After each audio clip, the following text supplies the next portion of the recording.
చెప్తారు. లీనమైపోతున్నారు కూడా అందరూ. మా ఖమ్మం ఒకటేనే కాదండి, ఇప్పుడు ప్రపంచంలో ఎక్కడెక్కడి నుంచో కాల్స్ వస్తున్నాయి కదా, వాళ్ళు ఎవరో మనకు తెలియపోయినా కాల్స్ లో మా బంధువు అయిపోయావు, మాకు మిమ్మల్ని చూడాలని ఉంది, మీలో అమ్మవారు కనిపిస్తుంది. ఆ రోజు శోభాయాత్ర మొత్తం జరిగినంతసేపు నన్ను అందరూ అండి, 1000 మంది ఉంటే 1000 మంది కూడా అలా అంటున్నారంటే ఏంటి మరి, అంటే అమ్మవారు వచ్చిందా, అమ్మ ఏం చెప్పాలనుకుంటుంది, నాకు ఇలా కళ వచ్చి నన్ను ముందుకు తీసుకొచ్చి పూజ అయిపోతుంది, మనం ఆన్ ద వేలో ఉన్నాము అంటే అందరికి ఎందుకు అట్లా, అందరికీ ఎలా అండి అది పాసిబుల్ కదా, మామూలుగా అనుకుందాం అంటే అమ్మవారు వచ్చేసింది, నాలో కనిపిస్తుంది, నాకు తెలియకపోవచ్చు, అది మీకు కనిపిస్తుంది. ఒక విగ్రహమే వచ్చి మాట్లాడితే ఎలా ఉంటది, ఒక విగ్రహమే నడిచి వస్తే ఎలా ఉంటది అనేదే నేనేమో అని నేను అనుకుంటా.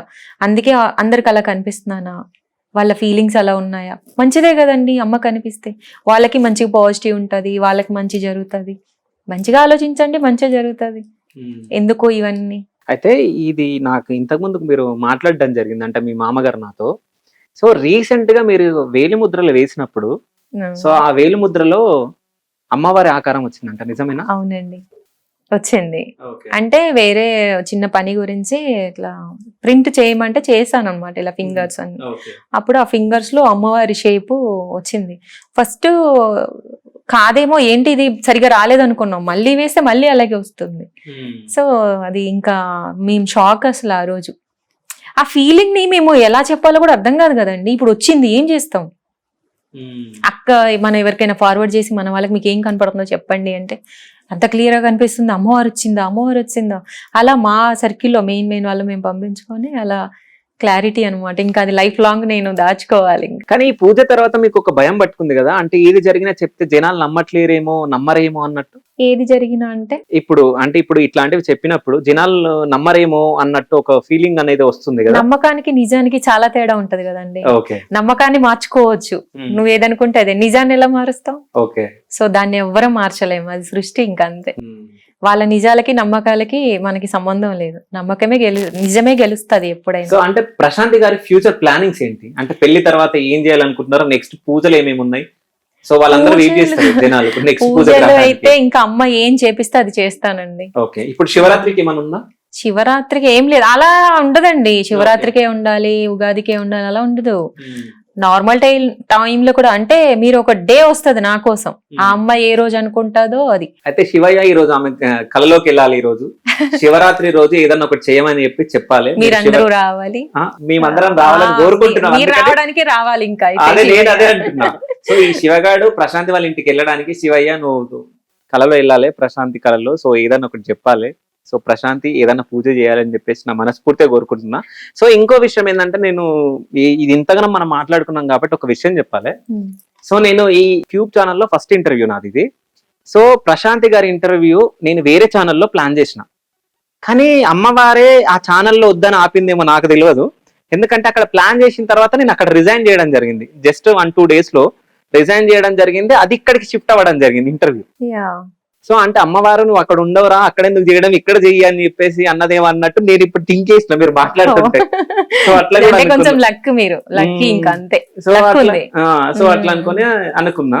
సో మీ ఫ్యూచర్ డ్రీమ్ ఏంది, ఫ్యూచర్ లో ఏమవ్వాలనుకుంటున్నా? ఒక మంచి భార్య. కానీ మీరు మంచి భార్య అవ్వాలనుకుంటున్నారు, కానీ ఎవరికి అనేది మీరు చెప్పాలి. అమ్మ చెప్తుందిలేండి, తనకు తెలుసు ఇంకా అంతే. తను ఎవరిని చేయాలో ఒకటి రాసి పెట్టి ఉంటది కదా, దాన్ని మనం తప్పించలేము. అంటే రాజకుమారుడు ఎప్పుడన్నా కళలో రావడం జరిగిందా మరి? రాజకుమారుడు ఫేస్ కనపడదు అంతే. కళలోకి అయితే కనిపిస్తారు, అదే ఇంకా. సో అంటే ఇవన్నీ అమ్మవారు ఎలా కనపడుతున్నారు వింత అయితే అది వింతే లైఫ్ లో. మ్యారేజ్ అనేది కూడా ఇంకా వింతే. సో అప్పుడు మీరు నిజంగా చూసిన తర్వాత అక్కడ మీరు ఆ ఫేస్ ఊహించుకోవాలి, ఇలా టర్న్ అయిన తర్వాత అని చెప్పేసి హైట్ అవన్నీ కనిపిస్తున్నాయి.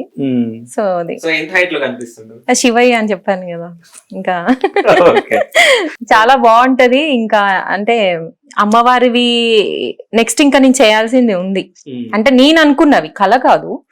ఈ పాలాభిషేకం అంటే కళ, కానీ నేను చేయాలనుకునేవి ఇంకా 2-3 ఉన్నాయి. అప్పుడు బాగా చేస్తాము, అప్పుడు రండి అందరూ. ఇంకా నేను అందరికీ అప్పుడు నన్ను ఎవరు చూడాలనుకున్నా నేను అప్పుడు పిలుపునిస్తాను. ఇప్పుడు నా కోసం చూడాలి అని చాలా మంది అండి, అసలు మా ఇంటి చుట్టూ మేము అక్క వాళ్ళ ఇంటికి వచ్చాము కొన్ని రోజులు హైదరాబాద్, అంటే ఏదో వర్క్ మీద, అప్పుడు ఇంటికి వెళ్ళడము, అందరూ పాపం తిరిగి వెళ్ళటము, ఎక్కడెక్కడ నుంచి లాంగ్ నుంచి వెహికల్స్ లో గానీ బస్ లో వచ్చే వాళ్ళు ఉన్నారు చాలా మంది. అంటే ఇంకా అమ్మాయిని చూడాలి అంతే, మేము అమ్మాయిని ఒక్కసారి చూడాలి, అమ్మాయితో పసుపు కుంకుమలు తీసుకోవాలనుకున్నాం. అమ్మాయి అలా తన సంకల్పంతో పూజ చేసింది అంటే మమ్మీ వాళ్ళు చెప్పినా కూడా మాకు తెలుసమ్మా తను పూజ చేసింది, కానీ అలా చేసే వాళ్ళు ఎవరున్నారు. సో వాళ్ళు కొంతమంది పాజిటివ్గా, అంటే వాళ్ళకి అర్థమవుతుంది పూజ ఏంటి, అమ్మాయి ఏం చెప్తుంది అని. నేను ఇంటర్వ్యూ ఇచ్చినప్పుడు కూడా చూస్తారు కదా, నాకు జరుగుతుంది, నాకు ఇలా అవుతుంది, నేను ఇలా చేస్తున్నాను, ఇలా బిహేవ్ చేస్తాను, నాకు ఇలా కళలు వస్తాయి, నాకు ఇలా కనిపిస్తాయి అని చెప్తున్నాను కదా. సో కొంతమంది అర్థం చేసుకుని కూడా అట్లా పసుపు కుంకుమలన్నా తీసుకుందాము, అలా కళ రావటము. ఒకప్పుడు మన వరలక్ష్మి వ్రతం కూడా అంతే కదండి, చారుమతి అనే ఒక ఆవిడ కళలో కనిపించడం వల్లనే ఈ రోజు వరలక్ష్మి వ్రతం అనేది ఉంది.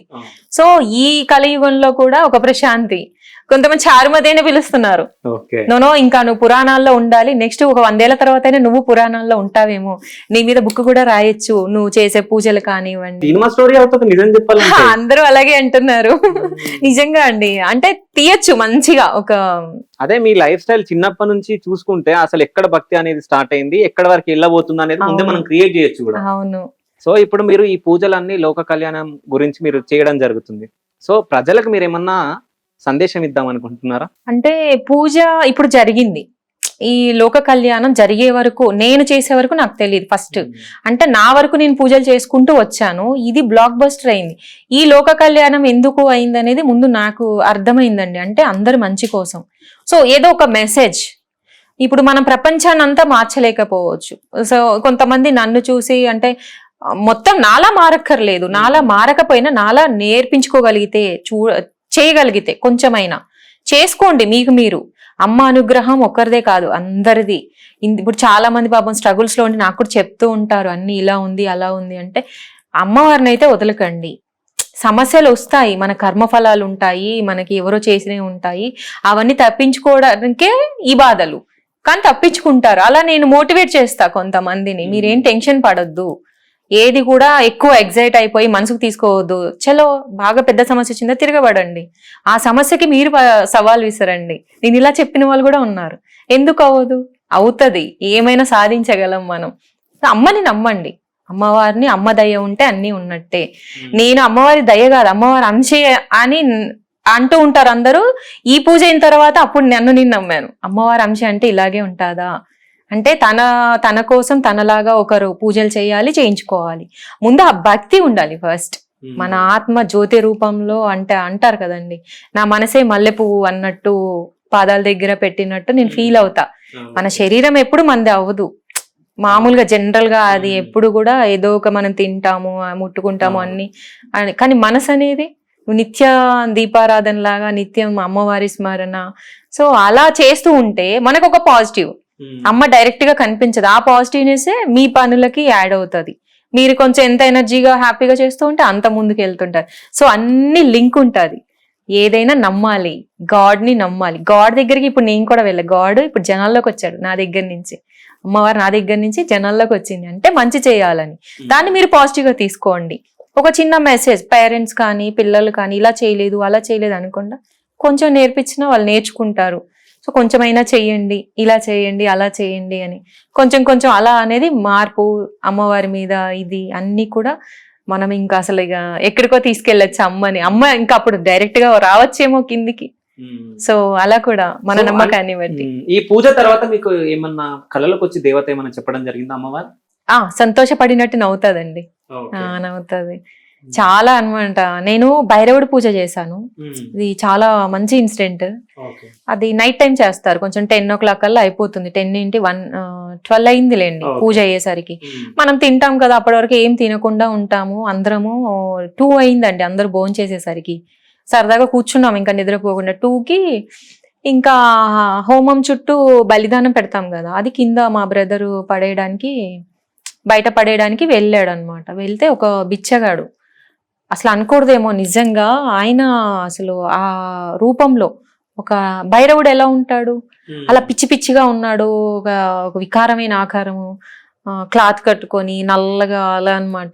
అలా ఒక అతను వచ్చి ఇలా అన్నం కావాలి, నాకు అన్నం పెట్టండి అంటే వీడు భయపడిపోయి మా దగ్గరికి వచ్చి ఇలా ఎవరు ఏంటి అని సరే అని చెప్పేసి అన్నము కూర అవన్నీ తీసుకెళ్ళిస్తే అసలు ఆ రూపం మాకు ఫోన్ తీసుకెళ్ళాలన్న ఆలోచన రాలేదు ఆ టైంలో. అంటే దేవుడు ఎప్పుడు రికార్డ్ అవ్వడు, నిజమే అది. మనకి ఎప్పుడు ఏ చిన్నది వచ్చినా క్యాచ్ చేసుకుంటాం కదా. సో ఆ రోజు రాలేదండి. 2:30, 3 అవుతుంది టైం.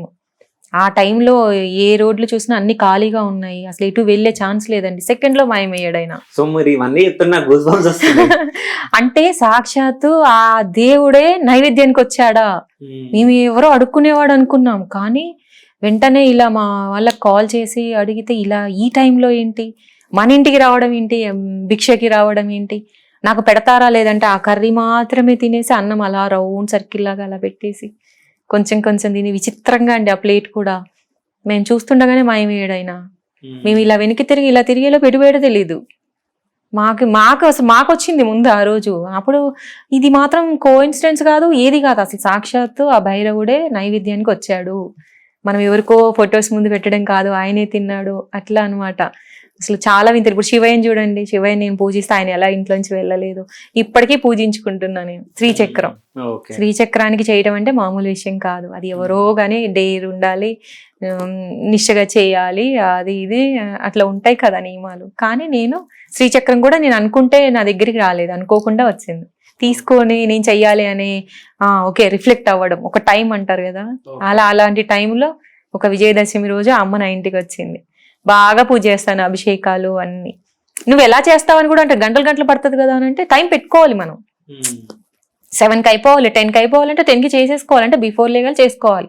అప్పుడు మన దినచర్యలకు అడ్డు కాదు. కంటిన్యూగా మనం డే అంతా చేయలేం కదా. సో ప్రశాంతి మార్నింగ్ ఎన్ని గంటలకు లేస్తుంది? 6 లోపు. అంతే.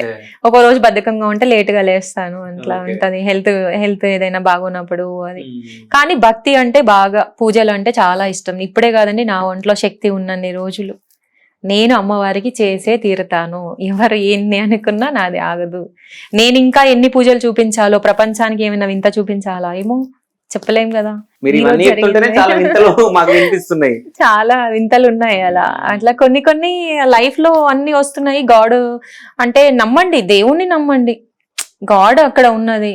సో మనం చూడగలిగితే చూస్తాము, చూడలేకపోతే చూడము. కానీ మిమ్మల్ని ఇంటర్వ్యూ చేయడం చాలా అదృష్టంగా భావిస్తున్నా. థ్యాంక్ యూ సో మచ్ అండి, అంటే పిలవగానే వచ్చినందుకు. Thank you. సో ఇట్లాగే మీరు ఇంకా ఎన్నో పూజలు చేయాలి. సో మీరు చెప్తుంటే మాకు గూస్ బంప్స్ వస్తున్నాయి. ఇప్పుడు కొత్త బంధాలే కదా మీరందరూ, కొత్త ఫ్రెండ్స్ అందరూ, ఇంకా చాలా మంది వస్తారు ఇప్పుడు. Yeah definitely. So thank you so much. Thank you so much అండి, థ్యాంక్ యూ.